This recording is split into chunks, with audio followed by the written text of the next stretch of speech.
Hello, everybody. How are you? I am Sahil Shah, and today we have Phil with us. Phil is going to talk about why should agencies start their own podcast and how.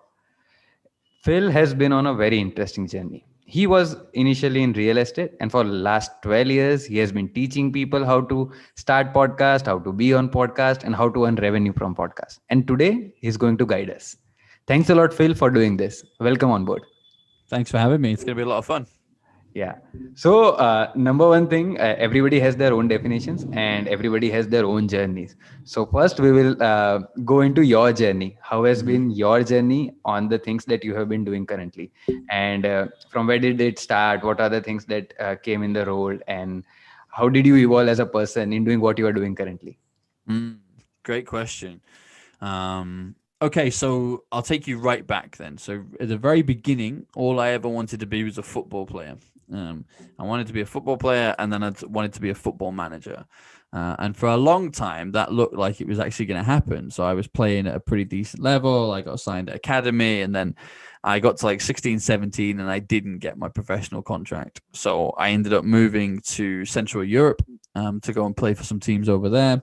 And I kept getting injured until eventually my shin bone gave up, and that was the end of it. I couldn't play anymore. And I went into coaching and managing, and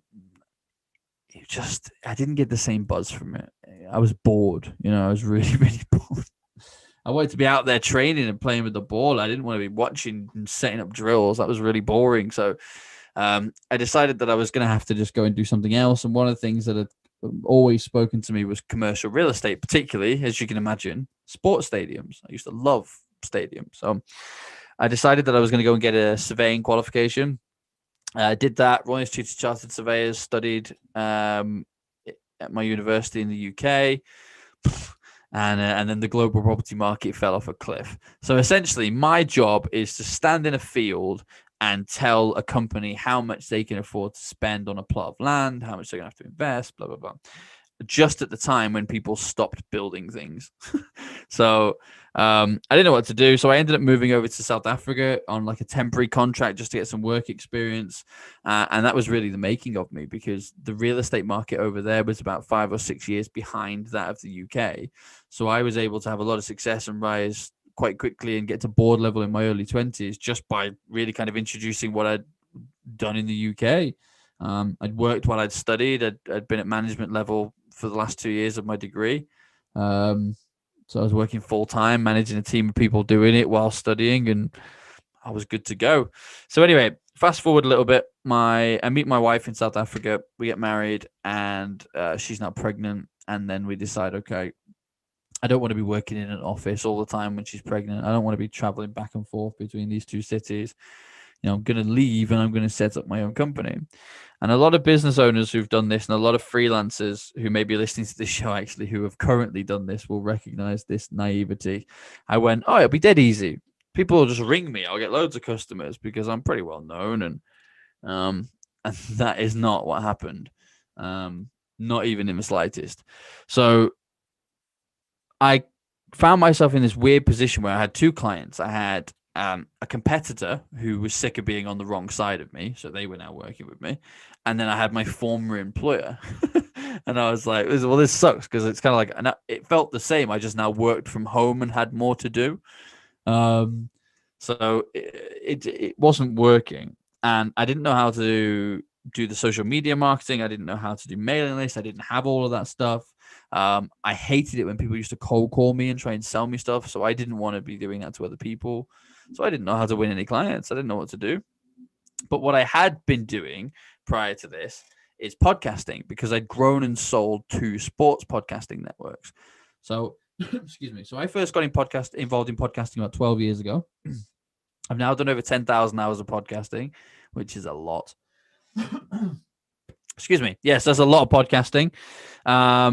And it was originally for fun. Like, I just got involved when fans had started to create content, but I didn't understand why we were paying to do it when we could make money from this thing. Like, it was creating an audience of people that marketers would want to sell to. So at first it was the basics like advertising and sponsorship and stuff. And then later on, it was things like affiliates and partnerships and product placements and all kinds of wonderful stuff. but I knew that not only could you make money from it, but it was a really great networking tool. Like I describe podcasting and now later our television show for me as kind of like being the backstage pass for networking with your industry.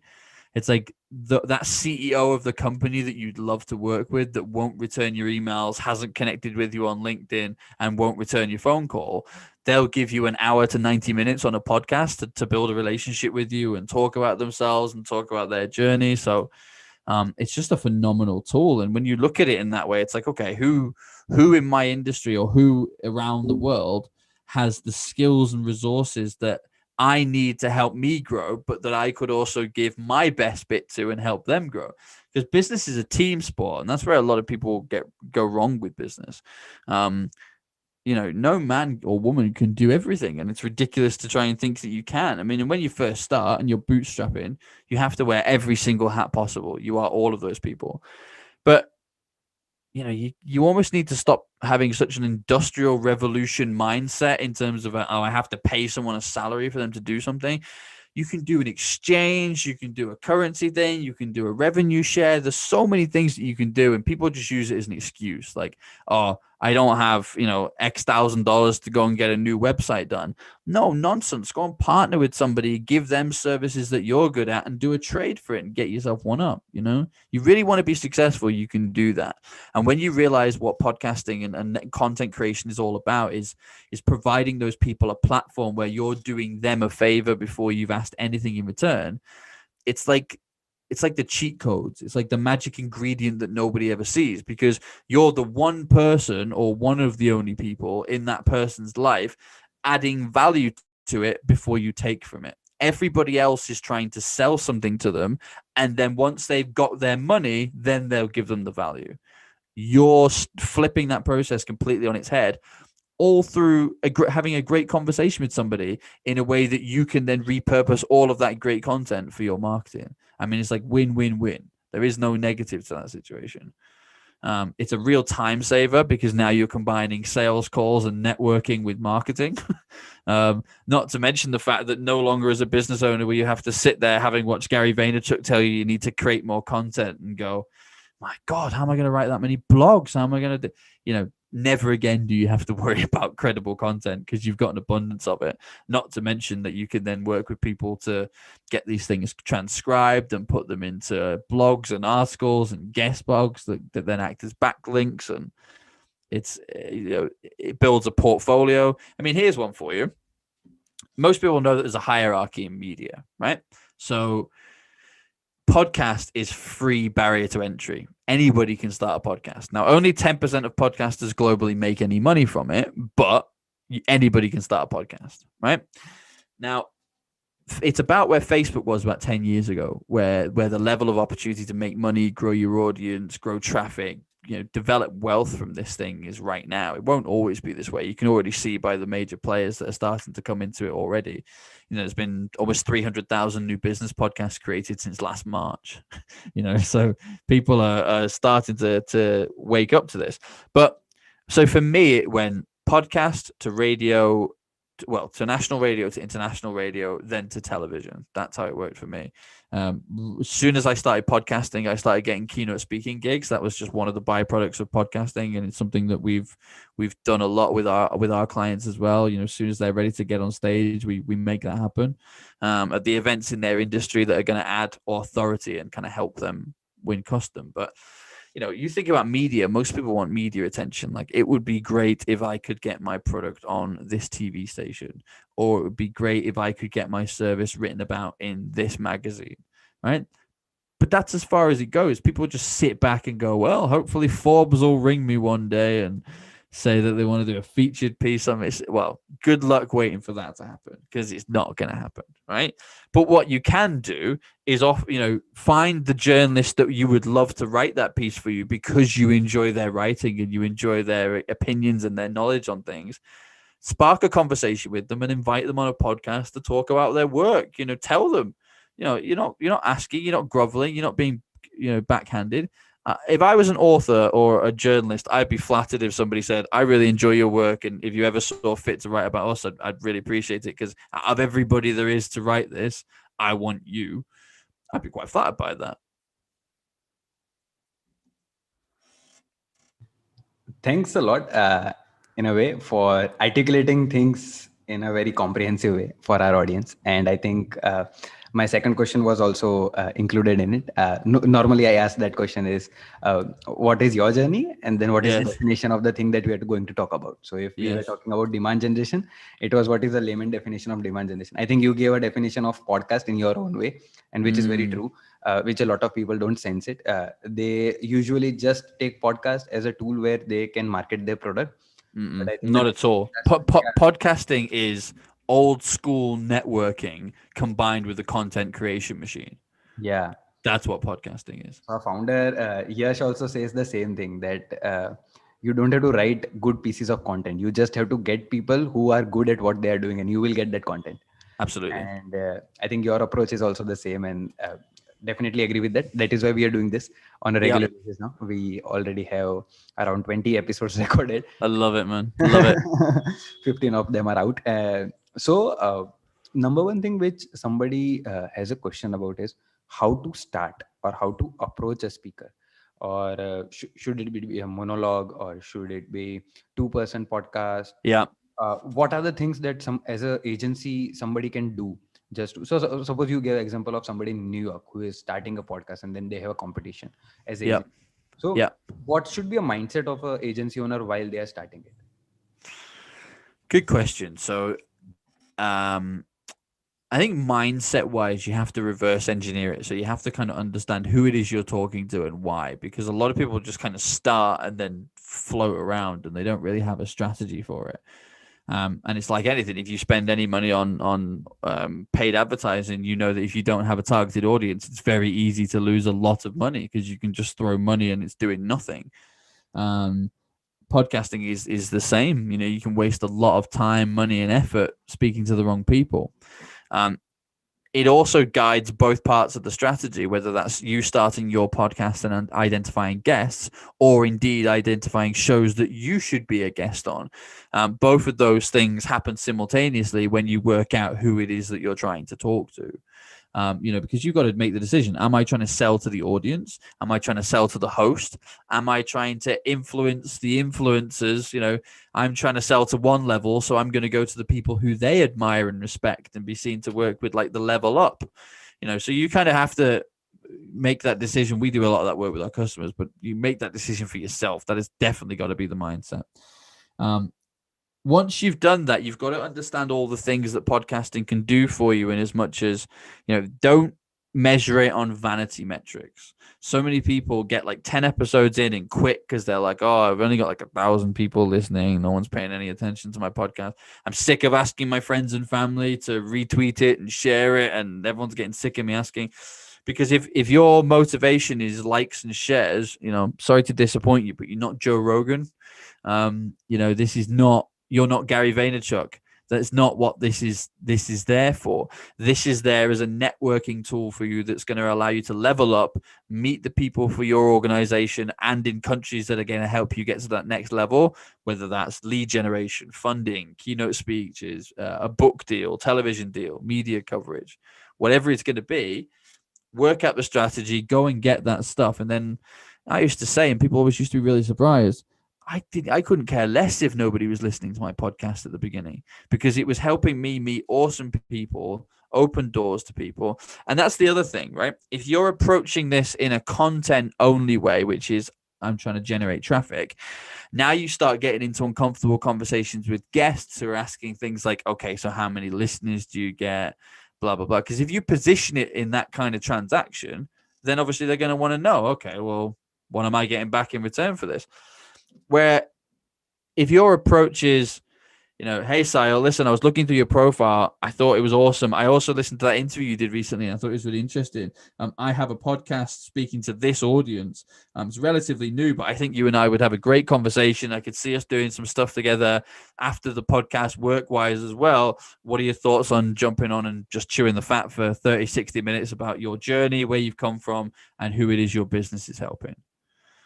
Like, you get a yes, like 99% of the time. It's such a powerful tool for you. And getting that yes, I think a lot of times is important in the first 10 episodes that you are trying to get, Yes. because that demotivates a lot of people when they don't get a yes, because they don't know how many Mm. doors they have to knock in a way to get that first yes or second yes and Well, somebody. one of the things that I think people have to keep in mind is that the podcasting network is such a great community of people that like to help each other, but not everybody is a podcaster. Yeah.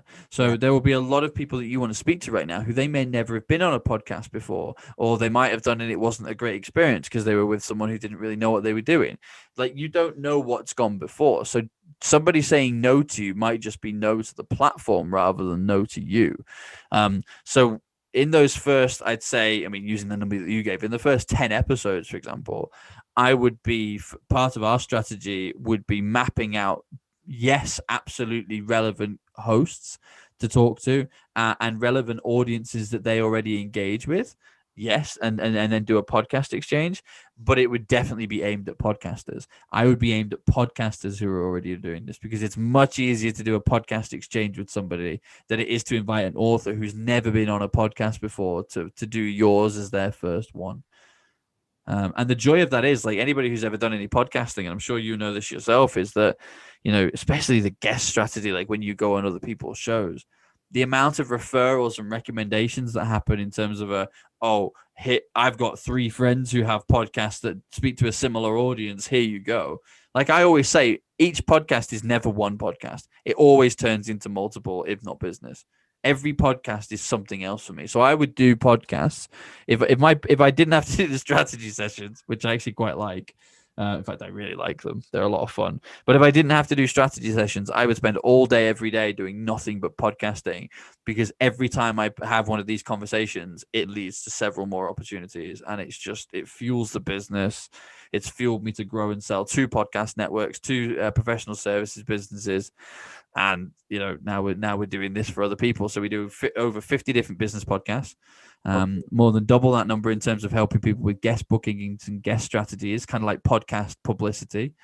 And then we have over 15 different satellite business television networks that we work with as well for their business content globally. So it's and it all came from podcasting, like all of it. Like, podcasting is still my favorite tool.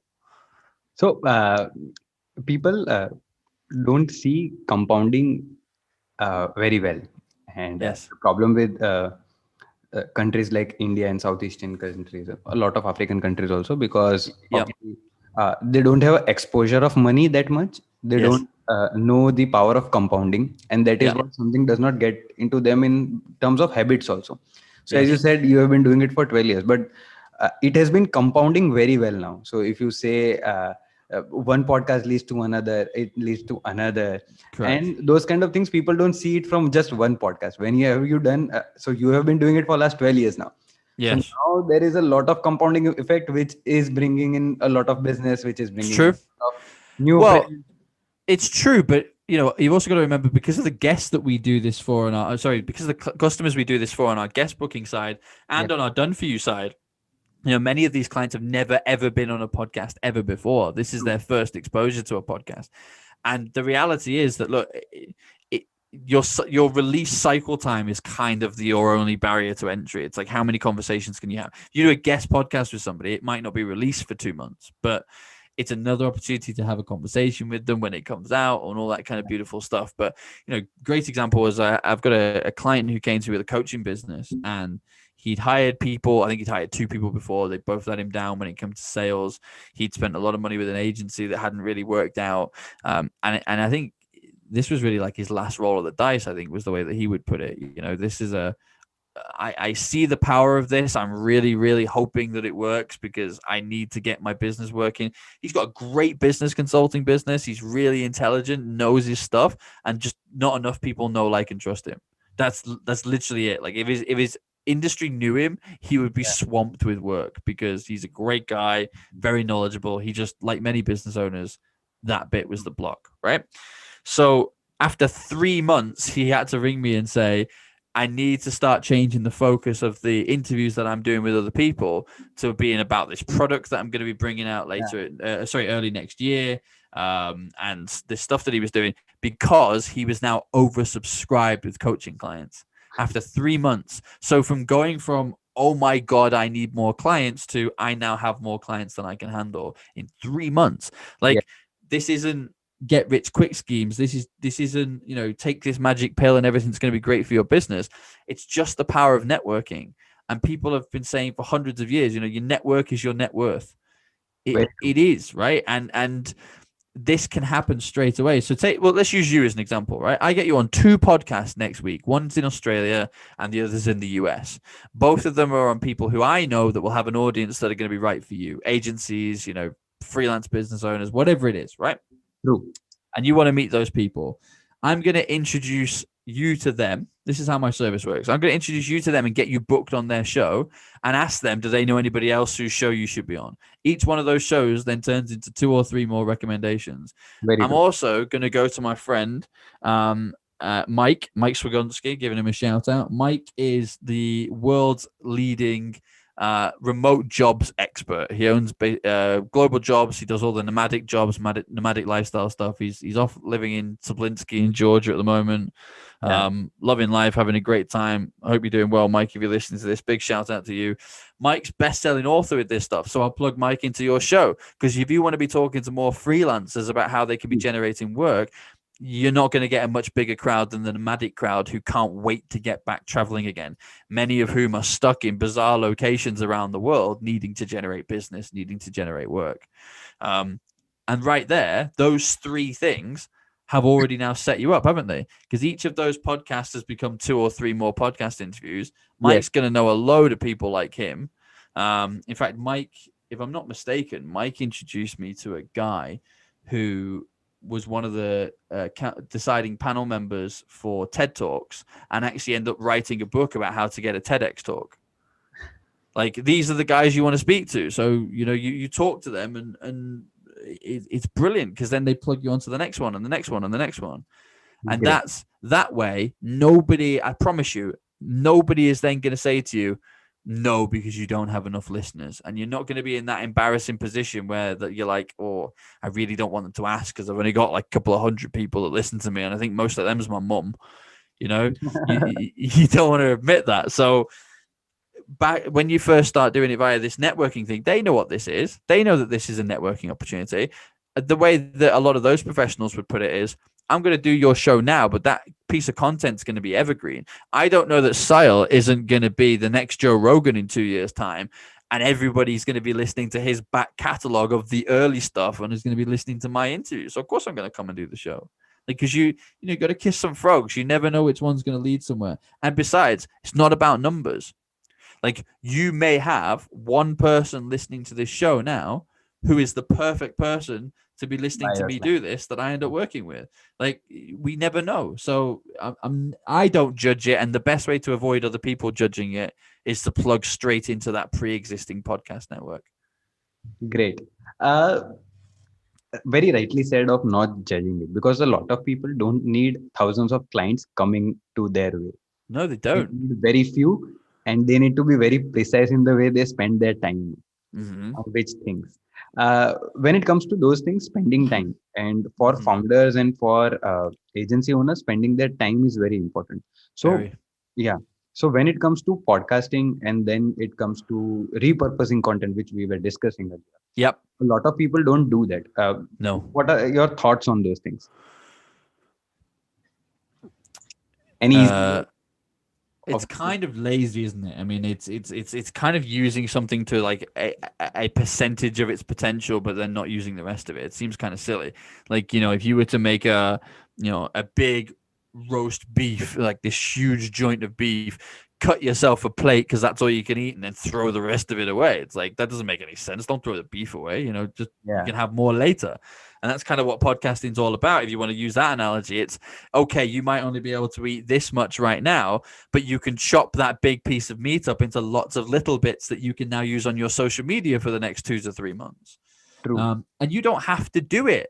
I mean, I'm not even talking about working with an agency like mine. So we do a lot of the production stuff, but I don't consider us a production company. We do the production for the clients that we're working with on a strategy to help get them out there. It's the networking strategy, the growth acceleration, the transformational aspects of their business. That's really where we focus. So the production is something that we do to help them get there. But if I wasn't working with somebody on that front, I wouldn't just do their production for them. That said, you can go on things like Upwork and Fiverr and find someone for like $3 or $4 an hour who once a week for 5 to 6 hours will repurpose all of your content and stick it into a OneDrive folder for you. I mean, it's just so simple. I mean, and what are we talking, like 30 to $50 maybe a week if you're pushing out loads of content? I mean, we're not talking a lot of money here. You could easily repurpose your podcast content for less than $200 a month and have somebody post it out on social media for you. Now, the funny thing is though, and this is what you were getting at before, it's not really about the numbers. So I don't really do that anymore. We help a lot of businesses that do. We used to do loads. Like we used to be putting out like 10 pieces of content every single day. Yeah. Now we're not, for two reasons. Number one, we're pretty oversubscribed actually most of the time, if I'm completely honest. And I love that. We are growing, we are scaling. But yeah, I don't want to be creating that much content because it creates a lot of inquiries and I can't handle all those at the moment. So that's one thing. The second reason I don't at the moment is that I kind of feel like the market is changing from that overloading people with content in the hope that they see it and then get involved. And instead it's become much more personal. So I'll tell you kind of how I'm using my podcast and how I know a lot of our clients are using theirs because it's working for us all, right?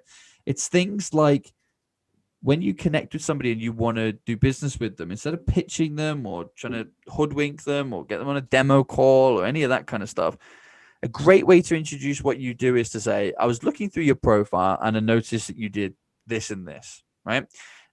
List whatever the reasons are that you really want to work with them and say, I'd love to explore doing some work together. However, I don't just want to pitch you on here. I know that's really annoying when people do that. Here's a link to a podcast interview that I did with such and such a person. And I tag that person in the message and I say, have a listen. Let me know what your thoughts are. I'd love to bring you on the show if you feel like it would be a good fit, but I'd definitely love to explore how we might be able to work together. And I send that over. And only the people who resonate with the podcast and with the message I said in that podcast get in touch. But an incredible byproduct of it is by the time they get in touch, because they've already listened to at least one of my podcasts, they already feel like they know me. They've already spent an hour having a conversation with me as far as their brain is concerned. And that's a very powerful thing. It's like, imagine somebody being able to listen to 3 hours of you presenting before they ever speak to you. Like, customers get on the phone and they're already telling me what they want, or they're coming to me saying, okay, I definitely want to start a podcast. Let me tell you what my problem is. Let me tell you where I'm trying to get to. And then you tell me what the best service is for me. I'm not trying to pitch anything at this point. It's almost like a diagnosis and a prescription kind of thing. And that's such a nice way of doing business. And it's not just us. It happens with our clients through and through. Is if you put out genuine, authentic content of you being you whilst networking, I have a saying, which is your vibe attracts your tribe, right? Very true. Your vibe attracts your tribe. And podcasting is a phenomenal way of attracting that tribe. Attracting the tribe. I think that is very true, and people find it difficult. One of the hacks that you gave was, I think, is very much necessary for people who have a big ticket client. So suppose Yes. they're trying for clients between $4,000 to $5,000 Yes. on a monthly basis, or those kind of things, where they want to show that they are leaders in their niche.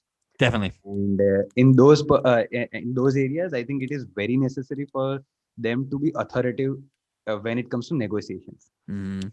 And I think the way you described the whole process, it gives them the power, because somebody is already coming to you after listening to your depth about the knowledge that you're talking about. Mm-hmm. So you don't have to prove them how knowledgeable you are. Absolutely In a right. way. So Well, they a are great, already sold on a those great parts. way of reverse engineering that as well, because it's one of the strategies we use to get people keynote speaking gigs. Is 6 to 8 months before an exhibition, you invite the event organizer of that event onto your event to help sell tickets. talk to them about why they're putting the event on. It's a great way to get it. Look, you usually get one of three things at that point if you've done it right. You either get invited to be a keynote speaker, either paid or otherwise.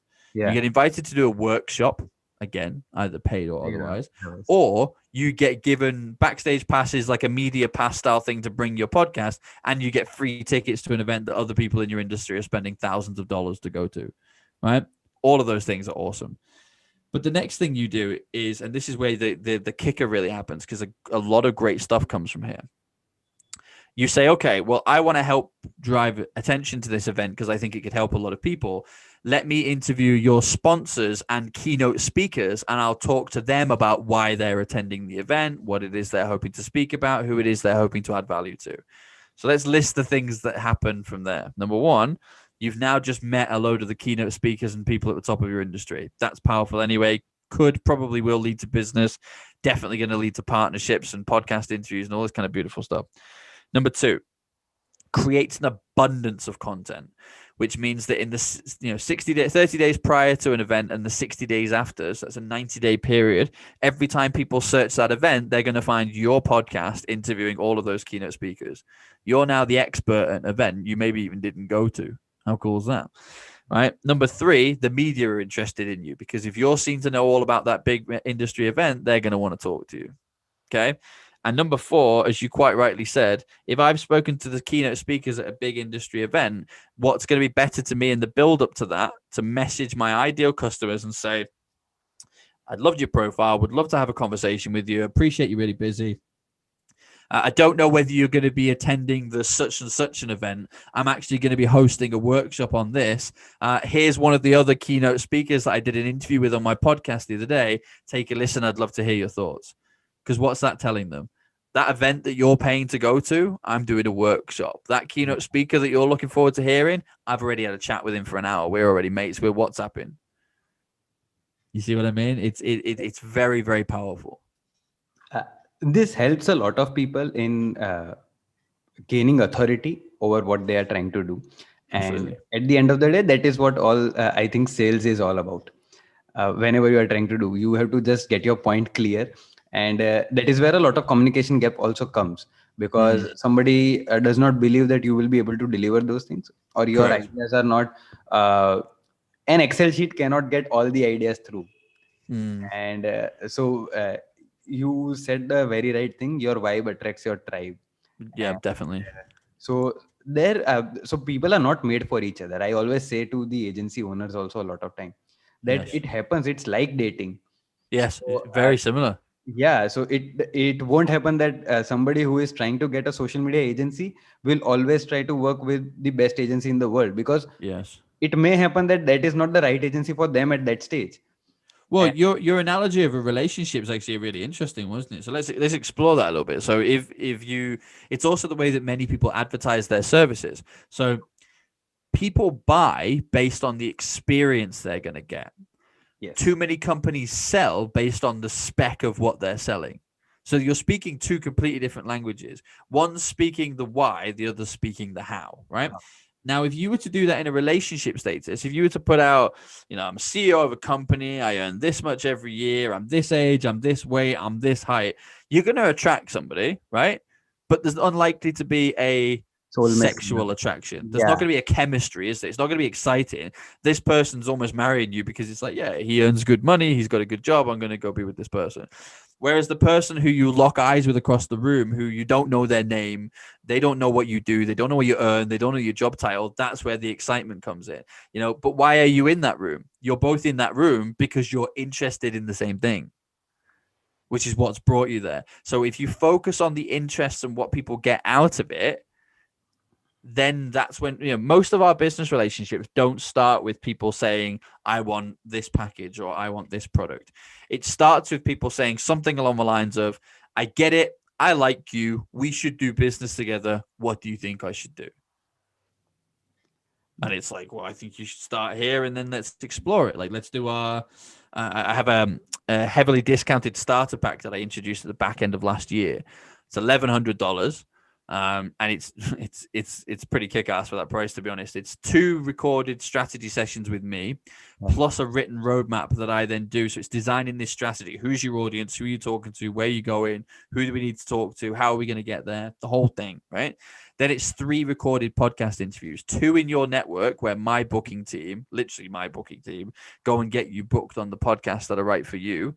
And then you also do a podcast on the Billionaires in Boxers Network, which is like 350,000 business owners who'll be listening to that, plus then the 2 global radio stations that repurpose our content as well. Yeah. Now, I introduced that because it was a really juicy package for people to get their teeth into, but it also does one of 2 things for me, right? And I don't mind sharing them. We're all business owners here. Number 1 is it gives people an opportunity to see what podcasting is all about and get a flavor of the power of it. And the reason I love that is people want it after they've tried it. They see it, they see the power of it, and they go, I want to do this.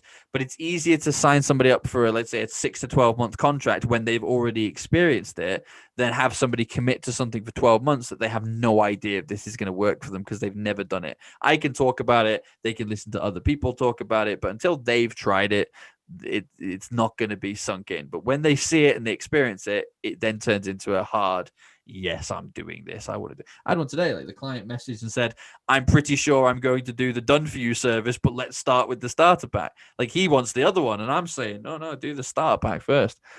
But the second thing it does, and business owners will all get this, right? We've all worked with people that we really wish we hadn't bothered. You know, Yeah. the customer that gives you a massive headache.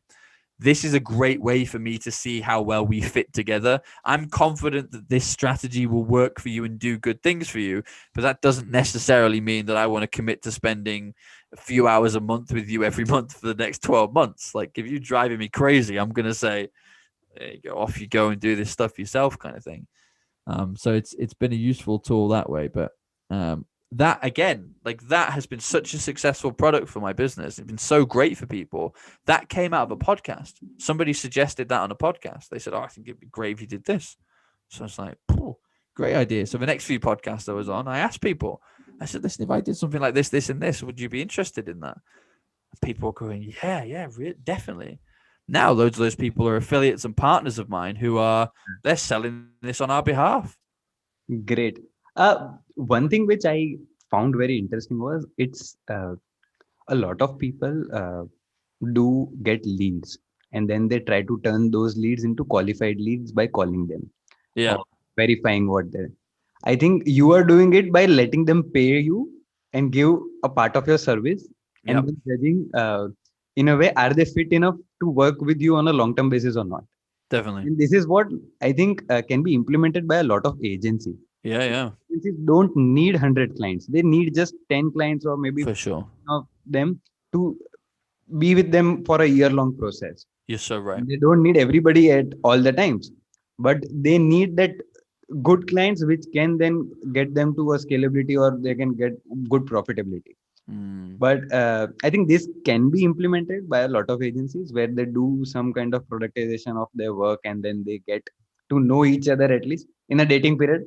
Again, Mm. if we talk about relationships, you're not Yeah. girlfriend and boyfriend from the first day. Yeah. You go on dates, you understand how things are, and then if things go well, then you turn into those things. So You're so it's a right. very important thing. You Uh, know, yeah. So maybe the starter pack is like going on a date. You know, you're yeah, going out, you're getting to know each other, you're seeing how this works, and if it works, then we move on to the next level and we start talking about relationship. But it's a great way of doing business. You're so right. I mean, so many businesses say things like, "Oh, you know, I wasn't getting that many listeners. I was only getting like 500 listeners when I first did my podcast." I get a lot of that. Like, "Oh, I did a podcast a few years ago and it didn't work for me, so I stopped." And it's always like, why would you build up that momentum and then stop? Like it doesn't make any sense to me. very true. But the reality is, like, if you speak to a lot of businesses, particularly let's say high ticket businesses, they couldn't handle much more than maybe 10, 15 new clients. Like Yeah. think about your dream client, right? If I gave you 10 of them, could you handle them? If you're getting nervous at this point, going, no, I really couldn't, then you don't need 5,000 people to like your stuff because you can't handle 10 of them. What's the point? Have 150 people listening to your stuff only, but make sure that they're really relevant 150 people. If nobody ever listens to your podcast other than when you send the link to an ideal customer and they're the ones listening to it, surely that's still considered a success, provided you're not judging it on vanity metrics and, well, I want to be number one on iTunes. Well, you can be number one on iTunes, but now you have to behave like a radio show or a TV show. It's all about entertainment, ratings, and numbers. If you're Yeah. using this to grow your business, then you use a strategy one way. If you're using this to be a performing monkey, you do a completely different strategy, you know? Very. So I think people spend a lot of time building their portfolios, Yeah. building their websites, and doing those things. They can see podcasting as one of their portfolios, Oh, like for you have sure. rightly said at a lot of points in the last 50 minutes that we have talked about. Mm. So they can share conversations that they had with different kind of clients or maybe different kind of people, and then that becomes a kind of self belief for other people that this Yes. person has done something. Like a lot of people who have done TEDx talks or TED talks, like me. Yeah. Yeah. So we have signatures where we write, click here to watch my TEDx talk, click here to watch my. Yeah. Love it. It It's is just important. It's credibility. it builds credibility. Yeah. I did not do that for a long time after I had my TED Talk. I went on a TED Talk for maybe 3 years ago, Yeah. Yeah. but for the first 2 years I never used that.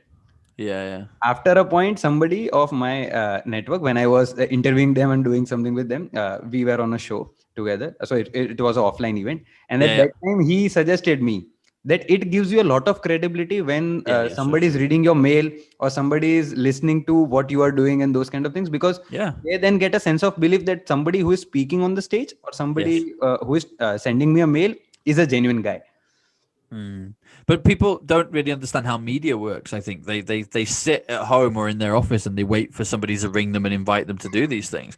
And I think a lot of people need to realize that, every time you watch somebody on a television show or if you watch somebody as a keynote speaker, they've usually been pitched or recommended to be there. Either a publicist has pitched them and said, this is somebody that you should be talking to, Yeah. or one of the other keynote speakers who they've already booked has said, you should bring my friend such and such a person. They're great at this and they do talks on this. Really fits in. Right? That's how these things happen. So if you put yourself in those circles and have those conversations and meet those people, your chances of being invited to them have just gone up no end. I know exactly what you're talking about. So I had one in a new industry for us, relatively new industry. I was curious to see whether it would work. We'll be showcasing some of the results later this year because it's been working really, really well. So I'm really pleased about it. But I wanted to meet this new industry, right? And they're very big in the States and not particularly here in the UK. So I didn't really know anybody in this industry. So I spent some time doing podcast interviews with them, some of which are still private, some of which are already out on other people's shows. And I got to know the industry. But as a result, I got invited virtually to be a masterclass speaker to 250 CEOs of these companies who are part of the official body, the official governing body Yeah. invited me to come and do a masterclass and talk to them about how all of this works and how they can communicate with their audience differently. It's basically like a giant pitching episode. Like, you should have seen my LinkedIn afterwards. Ping, ping, ping. That was great. Thank you. That would really work for me. Can I talk to you about this? I've already got a podcast. Is it too late? Do I start again? Could you help me monetize it? I've got a personal thing, but not a business one. Can I combine the two? Like, it was such a phenomenal way of doing this, but that only came about because of those conversations. So if you're sat at home thinking, if I could only be a keynote speaker at that event, everything would be okay because that's the one that everybody wants to go to. That's where all the top speakers are. You have the power, many of you in the palm of your hand in the form of a mobile phone, Yes. to get on with this and do this. And the only thing stopping you is two things. Laziness is the first reason, because you could start a podcast. You can go to Anchor and it will show you how to set one up in 5 minutes. Yes. There's no excuse, right? The second thing, and this is one I understand a lot more, and I'm not gonna downplay it because I understand it, and that's imposter syndrome. There's a lot of people who are thinking, well, why would anybody want to listen to me? What if I run out of things to say? What if I sound stupid? What if I say something that ends up hurting my business? Everybody has these kind of things, right? And what I always say to them is the same thing, which is, you are already an expert. You're the expert at your own story. Nobody knows your journey, Sile, better than you do. Nobody, Very. right? So nobody is in a better position to talk about what you've achieved and where you've come from and where you've learned than you are. And that's what podcasting is all about. It's all about being authentic and genuine and having open and honest discussions. And actually, some of the most interesting discussions are the ones where you don't know the answer and you go, yeah, no one's ever asked me that. I thought, I don't know. It's a really interesting one. Let's have, well, let's have a think about it. Let's work through it. Like that's the stuff that's interesting for people because that's where the learning happens. You know, I said to you when we spoke on the phone, I have a saying that I use all the time, which is the day I stop learning is the day I stop earning. So And it's a very powerful and very true thing. and podcasting is such an awesome way of doing that. Like I was saying to you earlier, and it's so true. Like myself and my clients will read a book, you know, and it'll be a great book, and we'll finish it, and then we'll call the author and get them onto a podcast. Like that's it's what in what world can that happen? That's so cool. You know, Christmas was bizarre. I had like 5 or 6 brand new books turn up all at the same time. Some of them from new authors, some of them from best-selling authors. Yes. Before they're even released, saying, "Here you go, Phil. I'd love to hear your thoughts on my book." They know they're getting invited onto the podcast. They're not silly. They know that's why they're doing it, and I know that's why they're doing it. But Yeah. their book really adds value and it helps people. So I'm going to talk to them about it, and I'm going to help people learn from it. And being somebody who, you know, I'm a big believer in don't reinvent the wheel, right? I'm a big believer in, you know, stand on the shoulders of giants and all that kind of stuff, right? So if I can listen to a podcast of an interview or I can have an interview with somebody for an hour and learn everything I need to know about that book plus more besides because I'm speaking directly to the author, I didn't need to read the book, did I? Yeah. So that 7-hour book, I've just done it in an hour and got more from it that you would have done anyway because I got to ask the questions I wanted to ask. And there's a lot of value that you as an individual are also adding in the whole conversation, because Of you are course. also getting a lot of things out of it, and then after the production a lot of people who are going to listen are also going to get a lot of it. Yeah, And at the end, the person who is writing the book, he will always get some clients or absolutely. people to buy those book. And it's Definitely. as you in the initial days, in the initial part of the conversation, you said it's a win-win situation for a lot of people. It really is. And Well, it really is. I mean, that's why so many publishers do it. I mean, we do virtual book tours for people that we've done for the last few years. You know, we now work with a lot of publishing companies, newspapers, media outlets, etc., who are using podcasting to drive attention towards their articles. So you think about how an article is written for, let's say the Times, right? The Times want to write an article. true. They're going to do an interview with somebody and they're going to ask them 10 to 15 questions. They're going to write about 4 of the answers at most, and the editor's going to say, take a bit out. So you're going to probably write about 3.5, right? So now what they're going to do is they're going to use those interviews and record them as a podcast. They're going to repurpose the content so that now you can listen to all 10 answers if you really want to. But the idea is that it drives you towards a very well written, you know, nicely crafted article so that you can read it. And then maybe even behind a paywall for your customers and subscribers, give them access to the full bank of the full interviews so that they could listen to them all in one go. Like, this is awesome stuff. Like, if these are the kind of people you want to be listening to in your industry, like, I would love to not just hear an interview with, let's say, Tony Robbins. I would love to see a behind the scenes thing with Tony Robbins, just having a chat, seeing how he engages with people, seeing how he reacts and how he responds. Like, all of this stuff is all very achievable and very powerful. So yeah, I'm so with you, brother. Books are very powerful tool, and as we are coming to the, so I think we covered a lot of things in podcast. Good. So we were haywire in a lot of way, but value has been added, and that is what we are here for. So if somebody wants to know more, Phil, if you can just let people know who are listening to us, how can they connect to you in the first place? Yeah, sure. Thank you. Well, firstly, thank you for having me here. I hope it has added value to people. We have 2 more questions to go. Oh, It I'm was looking forward to it. No, well, listen, you ask me if you want to ask me them. But we've got so you can contact us at Billionaires in Boxers. That's billionairesinboxers.com. If you just Google Billionaires in Boxers, you'll find us anyway. But I also have a very unusual surname, which is Pelucha. So if you just Google Phil Pelucha, which is Pelucha, you'll find all of my social media handles. Come and say hey, however you see fit. great. So hope a lot of people connect with you, and not a lot of people give you business in that way because you cannot afford that. Yeah, exactly. It's going to give you a head. Do you know what? I love the people that we work with, and this is why I think it's been a real blessing for us as a business, especially at the moment, because we can scale and we are scaling and we are growing, but I'm also keen not to scale too quickly because I think like organic. I love what we do and I love the value that we add, and I wouldn't want to dilute that just so that we could get more customers on board. So it's about scaling in a way that we can continually maintain those high levels that people have become accustomed to with us over the last 5 to 6 years. Very true. Like the way you as an individual are adding value in others' life, and then you also know that there is a speed and scale at which we can progress. Massively. Yeah, and a lot of people have seen the startup industry, and we have seen a lot of people just blowing money here and Yep. there, then using money for a hyper growth, and then they are not able to sustain those growth. Yep, for sure. Yeah. And then there's a lot of churn, and churn rate is something that people don't focus on. Same, Hmm.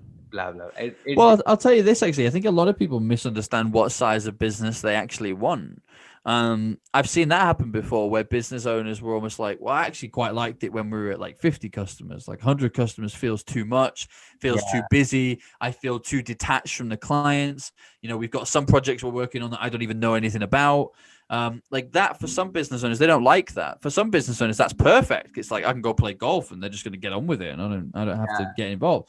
But for other people, it's about that hands-on approach. So for me, whilst I have a great team around me, they haven't been podcasting for 12 years plus. They haven't already sold 2 podcast networks. So whilst they can add a lot of value, there are certain things, particularly strategy wise, that I still want to do and want to be able to give to my customers. So a lot of our scaling comes down to how much can we scale and use other people whilst maintaining the standards high, and how much of that time is kind of core fill time that needs to be given, and means I'm not going to clone myself, so I still need to be able to sleep.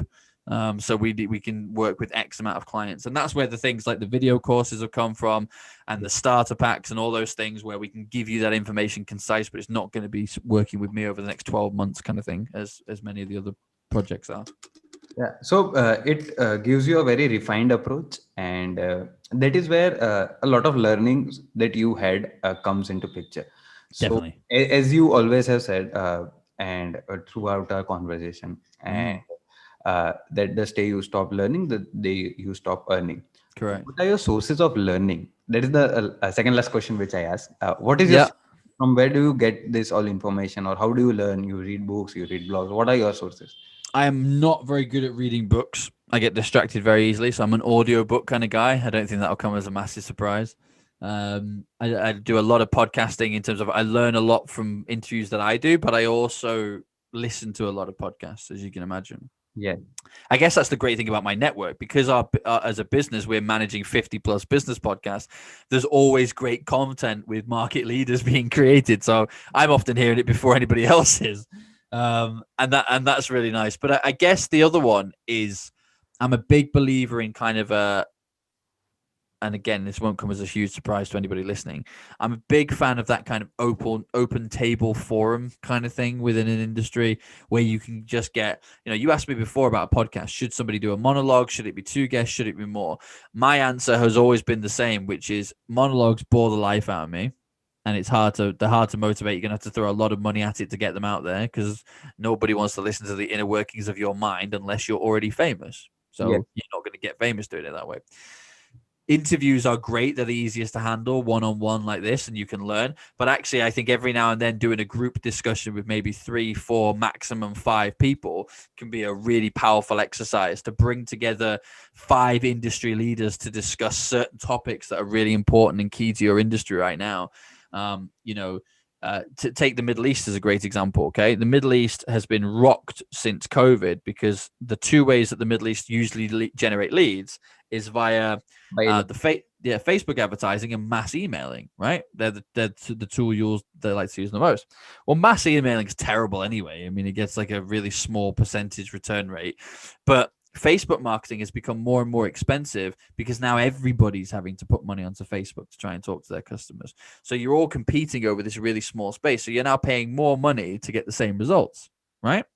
True. So a great roundtable would be, given that the cost of labor in India is cheaper than in the Middle East, and you're on a very similar time zone, and in fact there are many Indians in the Middle East that you could be working with, I would be doing a roundtable, maybe with really successful Indians and other people from the Middle Eastern market and really successful agency owners in India, to say, how can we solve this problem together? What haven't we tried? Is it podcasting? Is it networking? Is it radio? Is it television?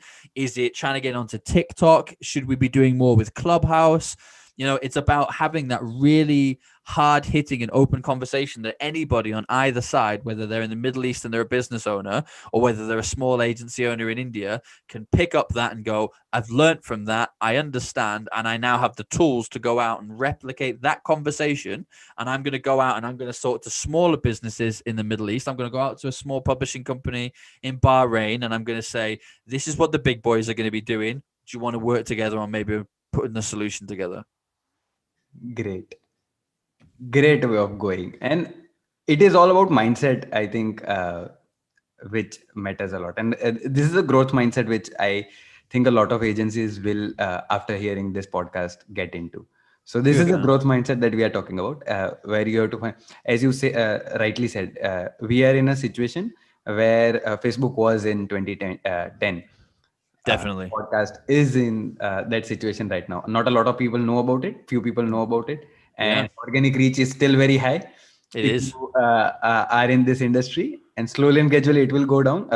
2016, Instagram was very on a high. Well, it's gonna be like Facebook and Instagram, where you end up paying to speak to your own followers. Like it won't be just about attracting new followers. You'll have to even pay to reach all of your existing audience and stuff. But that's gonna be a pain. So, it's about being able to understand those relationships. So if you know that that's coming, right? If you know that they're going to charge you to speak to your audience at some point, that's where a strategy like ours, which is more about the networking and the relationship strengthening, that's never going to go away. Because when, let's say, Spotify start charging you to speak to your own audience, or iTunes start charging you to speak to your own audience, it's not going to matter when you already are connected with the top 50 people in your industry and you're all working together and helping each other. And I promise you, like, that was the thing that I think shocked me the most when I learned it from, we have several billionaires in our network now, and I love learning from them. And one of the biggest things that I've learned from them is, once you get past a certain financial stage, they no longer think about money. It's not even like a language that they speak. So business owners will come to them and they'll say, I've got this amazing business idea. I just need you to give me this much money, and in 2 years I'll give you. And they really don't care about the money. What they want is somebody to come and say, this is my background. I've created something that helps people by doing this, this, and this. And this is why I need your help to push it out there. They don't want to talk money. They want to talk meaning, the why, the who, the how, who are you helping, right? And when you understand that that's how business gets done at that level, it's, how many billionaires do you think are working with people for the very first time? These people are working with the same circle of people that they know, like, and trust, because it's a safe way to make money. So Yeah. you need to make sure that you are climbing that ladder and leveling up, as I like to call it, getting yourself to a level where you are comfortable. You can give value, you can hold your own weight, you can give back. But in return, these great people who are at the same level that you are giving you their skills and resources back. And honestly, that's how business gets done. It's so much fun. I had a client who's now a brand new client from the States. He's working with a marketing agency, in Chicago. They met on a podcast, of all places. The guy wants to do more in the Middle East. He's already a keynote speaker, best-selling author in the States, but he wants to start doing more work in the Middle East. Yeah. They know I work in the Middle East, so they contacted me. We're already working with him, and he's hooked up for a load of podcasts with some really cool people all across the Middle East, and it's going to be great. But this is how quickly we can mobilize these things. And the final point I will touch on, right, because this is big for people, because I know how big radio is in India, and getting on television is always great for people's credibility. And I haven't even talked to you about the 15 plus satellite business networks we manage. We've not even got onto that. But podcasting is a great way of getting a portfolio together, not just for content and not just for credibility, but also to be able to show people within the media that you can handle your own. Right? If you want to get invited onto the radio to do an interview to talk about what you do, they're going to feel so much more comfortable inviting you on if they can see that you've done 50 podcast interviews, some of your own and some of other people's. because now they can hear you. They know you can handle a mic. They know you know about not swearing while you're on air, right? And once you've done a few radio interviews, now television and print are interested because they're like, well, Kelly got some Like credibility, must radio be good at what they do. And it's about leveling up in that way. You do a keynote speaking event or you do a workshop event locally. Well, next year you want to do the keynote speaker. The year after that, you know that this event, after it leaves Mumbai or Dubai or wherever the hell it is that you are, it goes to Barcelona. Well, get invited as a keynote speaker to Barcelona then, because this now helps you open up Europe. So this is how these things work. It's very clever. There's never been a better time to do it, except maybe yesterday. But today is certainly a much better time than tomorrow. So I hope people have taken value from this. It's something I'm very passionate about because it's changed my life. It's transformed my customers' lives and their businesses. So I'm very, very passionate about it. Thanks a lot, Phil. I learned a lot of things during this 1 hour of interview, and I hope everybody who is listening to this gets value. And we are going to repurpose this content a lot so that we get a lot of value from this. That is for sure. Thanks again for doing this. I had a great time, and hope the listeners also had a great time listening to this. Thank you for doing this.